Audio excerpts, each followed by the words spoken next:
that's the other miracle. And I believe it all got well when Apostle visited Satvinda. So she came visiting you? Yeah, she came visited me. Okay. So alipokuja, first walinieka nja, you know, hospital kabla ingia theater. Kneel by mouth. Yeah, right. So kanieka hivyo akasema the surgeon is coming.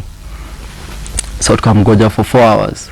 Wow. All this time I was just praying. God, umenitoa pali binadamu au ni mtu anafaa kutoka. The valley of the shadow of death. Yes. Sasa hii kidogo hivi. Yeah. Unaona, na God akisema anadu. By the way, God never does anything halfway. Ati anakuokolea nusu ujiokolee ingine. He does it completely. If he heals you, you are healed. It's total. Yeah, you just have to believe in it. Right. Wow. So nikakaa nikiomba, the doctor coming, au wengine walisema lazima itapasuliwa kichwa. But the person who was supposed to do it alikuja akaangalia the CT scan akasema we can observe this for 4 more days. Okay. And see what to do next. So another 4 days I was still praying. Okay. And I told my mom, niombeeni mimi sitaki your surgery. Yeah. So 4 days zikaisha. The 4th day a dot had healed. Wow. And that was a good sign. Of the clot? Of the clot. Amazing. Ikahili yenyewe. Wow. So I told the doctor, kama hii imeheal and it's 4 days, what if we take it a month? Itaisha yote. And God is able. Wow. So the doctor akakubali. The side effects, very severe headaches and stuff, kushtuka. But all that, nimeomba God faithfully. Na sai, I don't have those effects. Amazing. Simezi painkillers anymore. I've been on painkillers in my pocket every day. But simezi sai. You're well. Simezi sai. And I believe the thing that made it happen was for this change to come. Nimekuwa nikiapa story ya God for long. Ukiniambia story ya God kwanza, hiyo story yako mimi na cancel. Mara hiyo nilienda Kingdom Seekers. There was an intercessor some time back. So nikaingia church on Sunday na nimetoka Dunda. Sato. So kale kaangovo na ka backbench. That lady akakuja akaniambia, you are a great man of God and God wants to use you. From that day sikuwahi kanyaga church tena. I just ran away.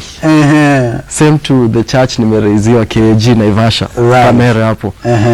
My pastor Wanzia would hold my hand aniambie something knowing very well ukimaliza au nioni in the next 2 or 3 months. Mimi na wewe. So that's how my life was. I didn't know the essence. Wow. But now in this hospital bed, knowing that I have a new life that not so many people have the privilege to have. Right. It has a purpose. Now, God didn't want me to be told the story. He wanted me to tell the story. Wow. Nona. And to be the story. And to be the story. Because ningekuwa ICU niamke mniambie, okay, ulikuwa kwa accident and stuff, you know, with my memory gone. Reconcile. Yes. But you saw it happen. But God wanted me step by step to see everything that's happening. All the things people are saying, like, uko hai, you know. Watu wa job welcome kuni visit, some knew that I was in a coma. So wanakuja wananipata na watajua, they are shocked. So that perspective that people think you are dead and believe you are dead. Right. God wanted me to get that in my head. So I know that what happened was not of this world. Right. It was outside. So the most funny part, I told you I opened the door and walked out. Yes. Actually the door had to be broken for it to open. Ilienda station ikavunjwa na watu 3. Ndikafunguka. Hakuna mlango ilikuwa inafunguka. All the 4 doors. All the 4 doors. Now 3 because one was completely gone. Au ilitoka yote. Ilitoshea ndani ya gari, hata sasa iko ndani ya gari. Iliingia. Iko ndani ya gari kwa kiti. How? Nobody knows.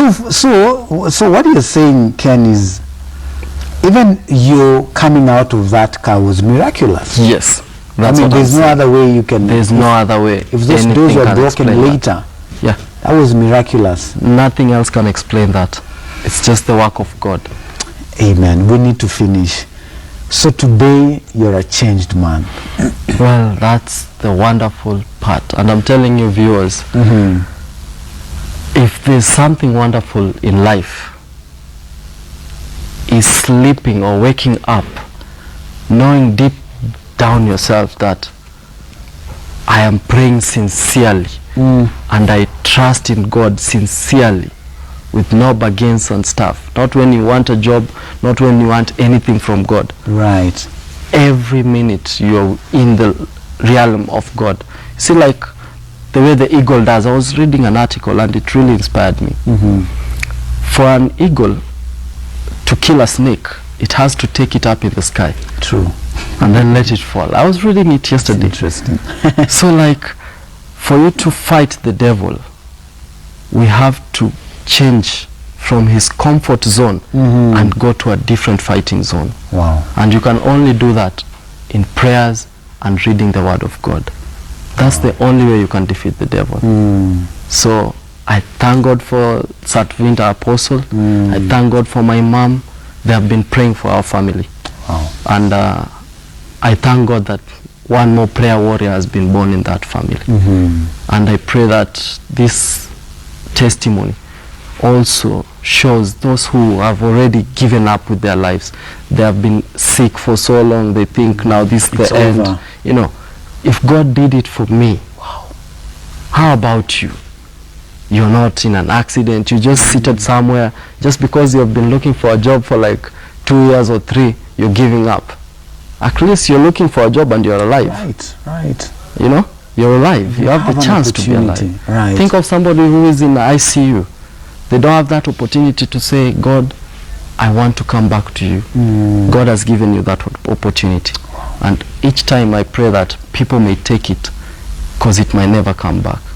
True. Just take it when you have it. Right. And the greatest thing is to be in God, like to be in the presence of God when you're young. You have that all that strength, you know, To serve him. to serve him for so long, you know. Yeah. And today it's fun, right? It's fun, it's fun. I'm seeing people like you, like seriously, mnakaa vijana, unajua, you're still cool and you're in God.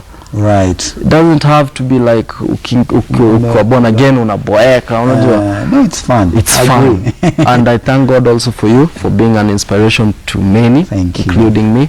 This show has been an inspiration, and I pray God may continue blessing you people to do things that will bring more to him. Amen. You use media, when you meet people out there, you talk to them, that helps a lot.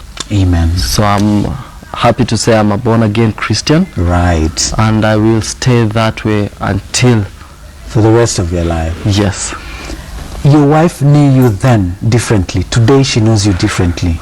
Yeah, now Nana watch. Sit down. yes, she's watching right now. And if there's a mama that has seen a lot and gone through a lot, Wow. ni Grace. Amazing. She's an amazing mama.